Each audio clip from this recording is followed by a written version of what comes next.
La VIC, la COCOF et la Fédération Wallonie-Bruxelles vous informent. Comment éviter d'être contaminé par le coronavirus? Lavez-vous régulièrement les mains. Lavez-les soigneusement à l'eau et au savon, tant la paume que le dos, mais aussi entre les doigts. Comptez entre 40 et 60 secondes par lavage. Toussez ou éternuez dans le pli de votre coude et utilisez toujours des mouchoirs en papier. Jetez-les dans une poubelle fermée. Si vous êtes malade, restez chez vous. Ne vous rendez pas au travail. Évitez autant que possible de vous toucher le visage, en particulier le nez et la bouche, avec les mains. Évitez les contacts rapprochés et évitez les poignées de main. Vous pensez être infecté par le coronavirus? Consultez votre médecin par téléphone. Ne vous rendez pas à la consultation du médecin traitant, ni aux urgences sans son indication. Prenez soin de vous, mais aussi des autres. Plus d'informations sur info-coronavirus.be ou appelez le numéro gratuit 0800 14 689.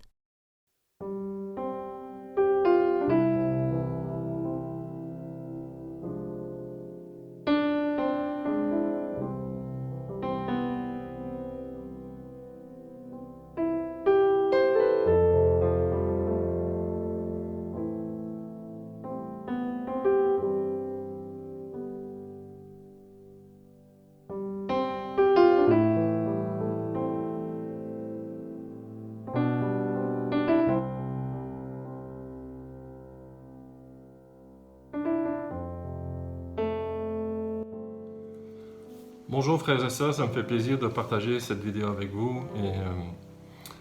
Le chapitre que le Seigneur a parlé à mon cœur se trouve dans Ézéchiel au chapitre 47, versets 3 à 5. On va lire ensemble. Lorsque l'homme s'avança vers l'Orient, il avait dans la main un cordeau. Il mesura 1000 coudées, il me fit traverser l'eau et j'avais de l'eau jusqu'aux chevilles. C'est la première étape de la traversée. La deuxième étape, il mesura encore 1000 coudées et me fit traverser l'eau et j'avais de l'eau jusqu'aux genoux.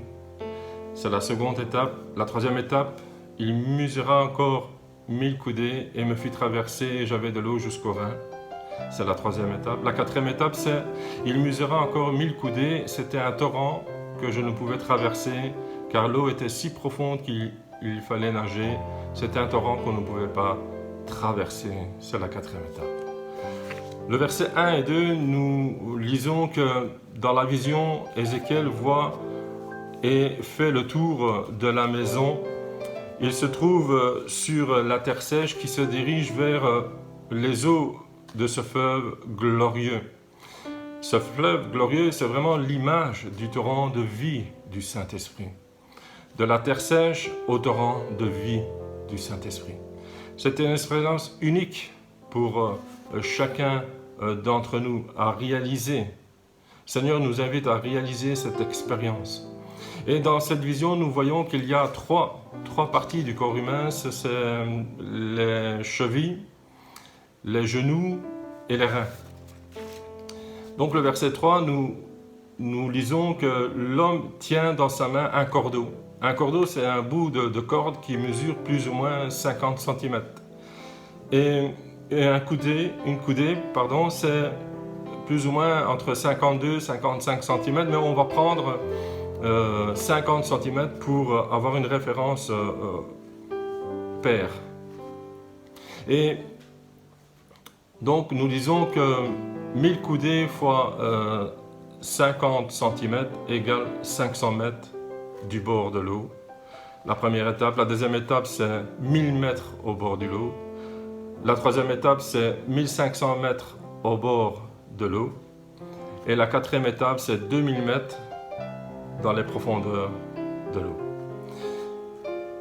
Lorsque l'homme s'avança, le verset 3 dit, vers l'Orient, il avait dans la main un cordeau et il mesura 1000 coudées. Il me fait traverser l'eau et j'avais de l'eau jusqu'aux chevilles.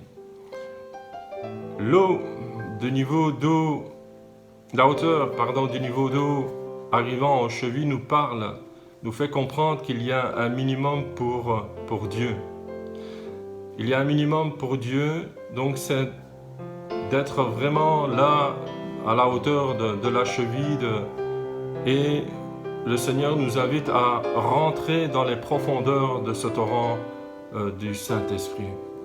Et si Ézéchiel fut conduit dans le fleuve jusqu'à hauteur de cheville, cela nous fait comprendre que nous devons avancer par étapes dans notre vie. Cela nous fait comprendre aussi que peut-être probablement il y a certains d'entre nous qui n'osent pas s'avancer dans les profondeurs. Ils sont là, ils sont stationnaires et ils marchent simplement dans la bénédiction, dans la présence de Dieu jusqu'à la hauteur de cheville. Ils n'osent pas s'avancer dans les profondeurs, dans la présence, dans la plénitude du Saint-Esprit. Jésus nous invite à nous immerger dans la plénitude du Saint-Esprit. Luc, chapitre 5, verset 4, Jésus dit à Pierre d'avancer en plein eau, de jeter le filet et pour pêcher.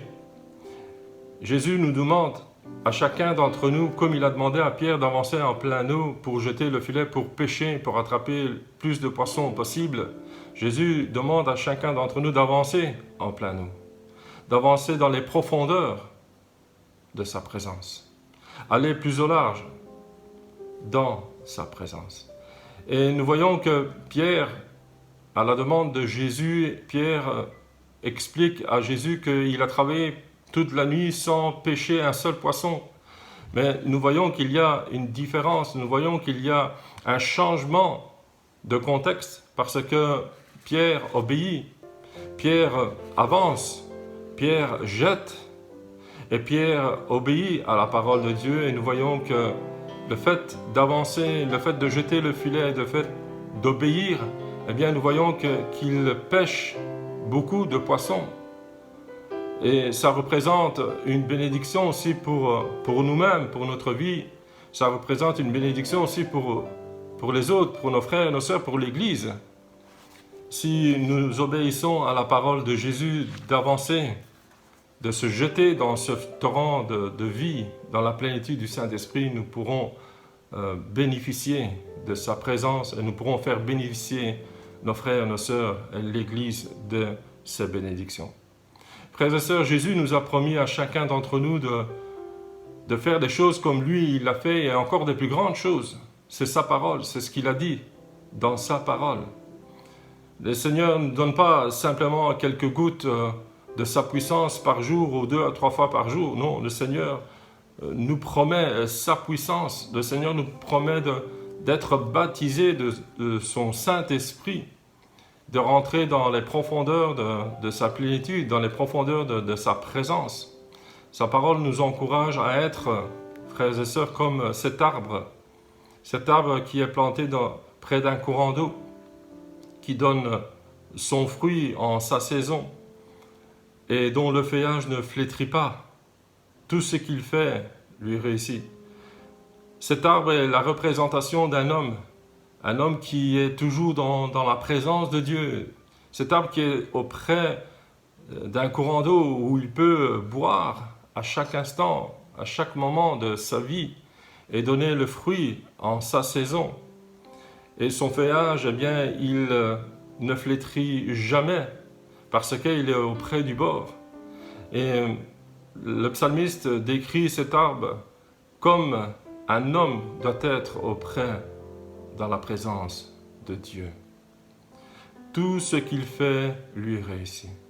Frères et sœurs, si nous nous immergeons dans ce fleuve, dans ce torrent du Saint-Esprit, tout ce que nous ferons, nous réussirons à la gloire de Dieu. Ce verset nous révèle notre façon de vivre notre vie quotidienne de chrétien. C'est la condition même d'être béni. C'est la condition même de porter du fruit à la gloire de Dieu. Et à la fin du verset, comme je disais, eh bien, on réussira, on aura du succès dans notre vie. Parce que c'est la parole de Dieu, c'est la promesse que Dieu fait à chacun d'entre nous.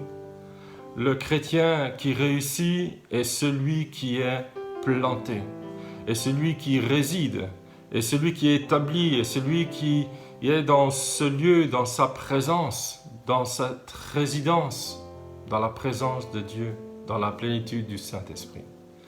Par la grâce de Dieu, nous voulons avancer dans ces grands eaux du Saint-Esprit. Alors revenons, frères et sœurs, à Ézéchiel et imaginons la scène. Pourquoi l'ange n'a pas placé Ézéchiel directement dans les profondeurs de ce torrent? Ici, il y a un enseignement pour chacun d'entre nous. L'enseignement est que notre Père, Dieu, comprend chacun d'entre nous. Il ne jettera jamais ses enfants dans un grand torrent, tous ensemble et tous en même temps. Pourquoi? Parce que l'ange, n'oublions pas, il a eu l'ordre de mesurer et d'avancer par étapes. Nous avons lu qu'il y a 4 étapes. Notre Seigneur nous bénit et mesure individuellement notre capacité. Ensuite, il nous conduit. Il ne nous abandonne pas. Si Ézéchiel avait traversé en une seule fois les 4000 coudées, que serait-il passé? Peut-être il se serait noyé. Peut-être il n'arrivait pas à nager. Mais il progressa en allant vers le grand large en 4 étapes. Comme le Seigneur veille sur nous, il nous fait avancer avec douceur. Il nous fait avancer avec étapes. Il nous fait avancer avec amour.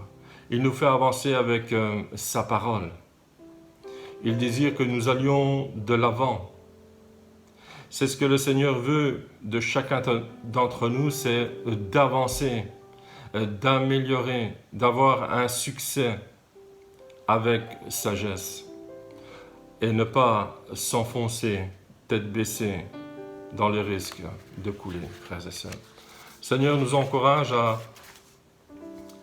à rechercher sa présence. Et la dernière étape est décrite comme suite. Il mesura encore 1000 coudées. C'était un torrent que je ne pouvais traverser car l'eau était si profonde qu'il fallait nager. Alors que signifie nager? Que procure la nage?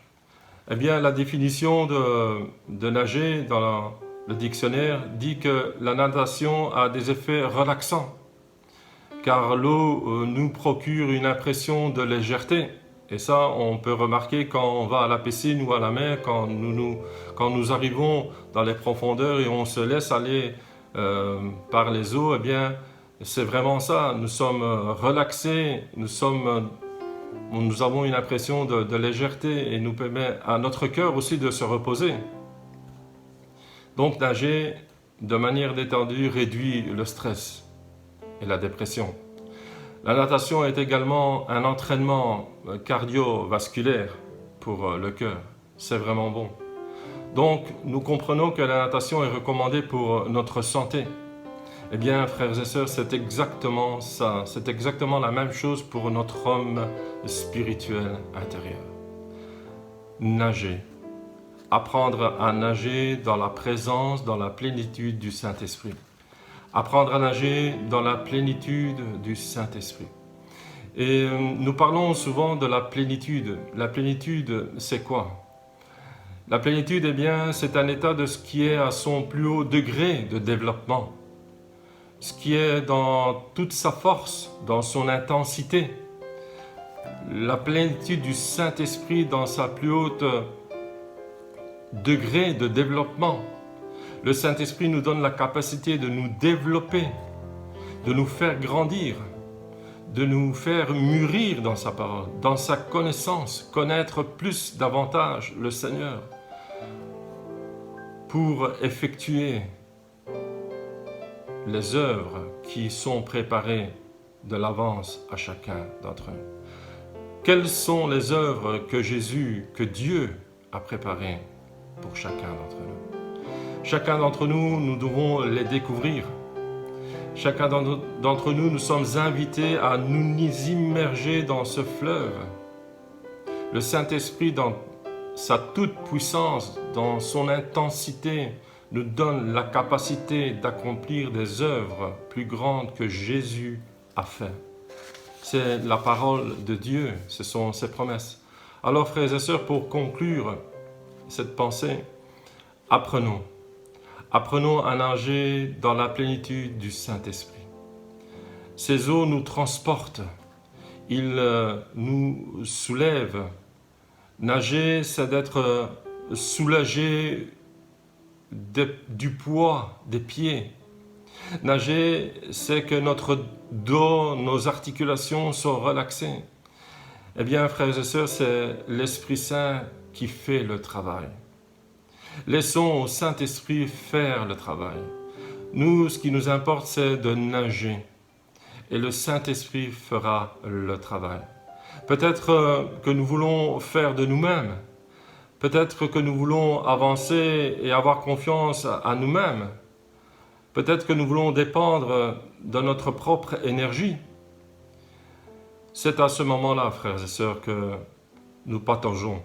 C'est à ce moment-là que nous restons là, simplement aux chevilles. Frères et sœurs, le Seigneur nous invite à nous immerger dans sa présence, dans la plénitude du Saint-Esprit. Soyons emportés par l'Esprit. Soyons emportés par le Saint-Esprit dans le glorieux fleuve de Dieu. Les eaux dans lesquelles nous pouvons nager, eh bien, il y en a pour chacun d'entre nous. Dans la vision, Ézéchiel avança dans ces eaux profondes. Le verset 5 dira « Il mesura encore 1000 coudées, c'était un torrent que je ne pouvais traverser, car l'eau était si profonde qu'il y fallait nager. C'était un torrent qu'on ne pouvait traverser. » Si nous comprenons, frères et sœurs, si nous restons dans ce fleuve, nous verrons nos vies, nous verrons nos ministères transformés à la gloire de Dieu. Amen. Que le Seigneur vous bénisse, que le Seigneur nous bénisse ensemble et immergeons-nous dans sa présence, dans la plénitude du Saint-Esprit pour la gloire de Dieu. Amen. Soyez bénis et à bientôt.